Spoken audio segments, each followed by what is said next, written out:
I want to make this little quick video talking about how to buy cryptocurrency because many of you have been emailing me asking me about best location, best exchanges, best method. So I'm going to try to break this down in less than 5 minutes. It shouldn't be that difficult because I keep on hearing the same questions over and over again. So I do want to remind you that I am not a financial advisor. I am not a trader. All I'm doing is promoting this technology and helping other people get involved in this. Okay, so there are some other key things to take into consideration when buying any forms of cryptocurrency, and that is geolocation.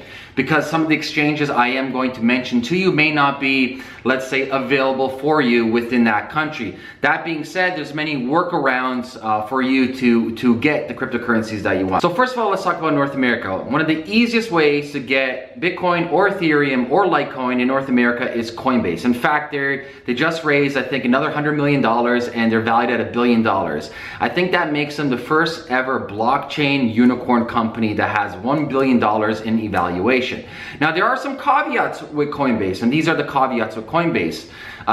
Couple of things. Number one, when you start, you only have a $200 a week limit until they go through the KYC, know your customer policy, and then they're going to give $1,000 a week a limit. Once again, it's very little.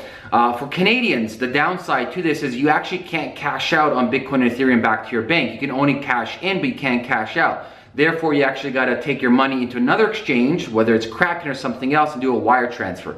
But for something if you want quick and easy, and maybe just put 50 bucks into Bitcoin or Ethereum, I really like Coinbase. Their UX design, their customer support is really good. Moving along. Kraken. So if you're looking to buy many different currencies, whether that is Bitcoin, Ethereum, Litecoin, you name it, Kraken's really good. Now, the downside for Kraken in any other exchanges like Kraken is a KYC policy. So for example, if you want to sign into Kraken, most people complain, hey, I never got approved yet. Well, welcome to the club. It takes roughly anywhere between 2 weeks, sometimes even a month, to get approved for an account on Kraken, because each exchange has different tiers, tier 1, tier 2, tier 3.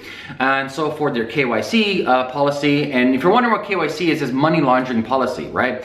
They want to know who you are, and what they're going to ask from you is proof of identity, passport, driver's license, number one. They're gonna ask you for your address where you live, so you're gonna show them kind of like utility bill, and you're gonna have to scan this or take a picture of this and upload it in Kraken. And once they go through the approval process, they're gonna approve you in different tiers. Then from there, once you do get approved, let's say 2-3 weeks later, you're gonna have to do a wire transfer.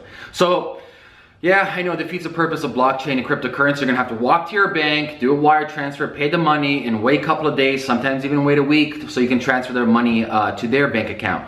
It is an issue, but hopefully in the near future, centralized exchanges will actually be kind of more commoditized and distributed, because decentralized exchanges are coming here. One great one I'm going to be launching in the next, say, 6 months is 0x, so be on the lookout for that. But decentralized exchanges, such as Waze, actually, we did a video about Waze. I'll leave a link below the video. But yeah, Kraken is my second exchange. I use it. I'll use it for bulk orders, for wire transfers, and you have access to all the different tokens and cryptos out there. Now, those are the exchanges I talked about with a fiat to a crypto input. So fiat in to grab crypto. And there's many other exchanges which I don't want to get into, but those are the main ones I recommend to people. Next one is strictly crypto exchange and token exchange. That is Poloniex. They have pros and cons. Their customer support is not the greatest.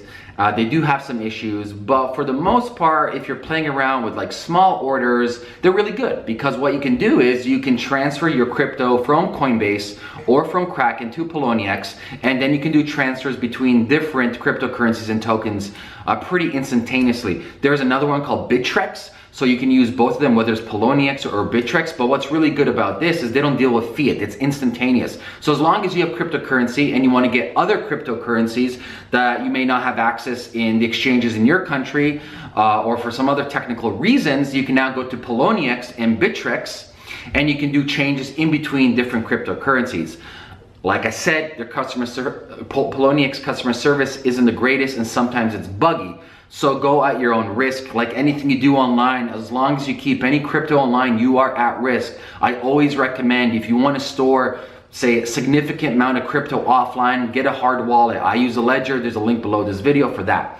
And finally, one of my favorite hands down, I think they are the best in the industry, and and they have a lot going on, is Shapeshift by Eric Voorhees. Shapeshift is interesting because you don't have to really sign up for anything. It is an interesting transfer of value device where you can send them any crypto token that you want as long as they have it listed, and they will send you the token or crypto that you want back. So for example, if I want to switch, let's say Ethereum for Sia coin, I want to give 2 Ethereums and give me as much Sia coin for 2 Ethereums. So you type in your Ethereum address, your Sia coin address, they do the exchanges automatically. It's pretty fast, and obviously they take a transaction fee for that.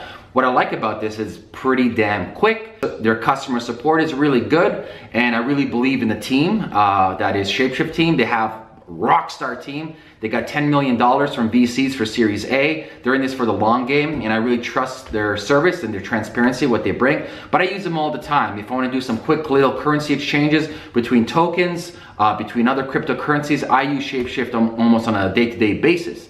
So there you have it. Let's do the recap. If you want something quick and easy, maybe 200 bucks worth, Coinbase is really good. There's a link below this video. If you want access to all the crypto, all the tokens, but it does take a very, very long time, you got Kraken. If you want to play around with different cryptos and tokens on a day-to-day basis, you got Poloniex and Bittrex. And then finally, if you want some instant, I mean like quick transfer from token to token or crypto to crypto, you got Shapeshift. And like always, I'm going to state this again, please protect your cryptocurrency, take it offline, and I will leave you guys at that. If you have any more questions, leave a comment below this video and I will speak to you guys soon. Peace.